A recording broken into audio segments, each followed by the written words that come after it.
ভুয়ো পরিচয় ব্যবহার করে দীর্ঘদিন ভারতে বসবাস, আটক এক বাংলাদেশি। অভিযোগ, বেশ কয়েক বছর আগে অবৈধভাবে ভারতে প্রবেশ করে নিজের পরিচয় গোপন রেখে শ্বশুরকে নিজের বাবা হিসেবে দেখাতেন মোহাম্মদ রুকন।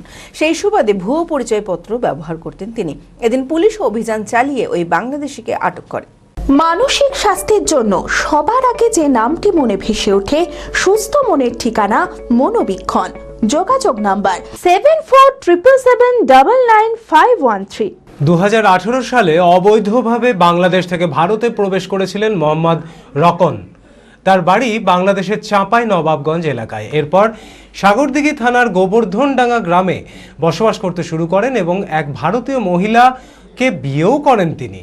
অভিযোগ, নিজের প্রকৃত পরিচয় গোপন রেখে শ্বশুর ফরাজ আলীকে নিজের বাবা হিসেবে দেখিয়ে ভুয়ো আধার কার্ড ও ভোটার কার্ড তৈরি করেন তিনি। এদিন গোপন সূত্রে খবর পেয়ে সাগরদিঘি থানার পুলিশ গোবর্ধনডাঙ্গা এলাকায় অভিযান চালিয়ে ওই বাংলাদেশিকে আটক করে। খোলা আকাশ, অনেক তারার মাঝে রামধনু রঙে যেখানে সবাই সাজে নামি হোক কিংবা দামি, পেয়ে যাবে সব রকমই। ছোট হোক কিংবা বড়, কেনাকাটা হোক আরো আরো। নতুন ফ্যাশনে নতুন tradition, Libas family store. Libas Libas Libas family store. Libas, Katai, Berhampore, Murshidabad.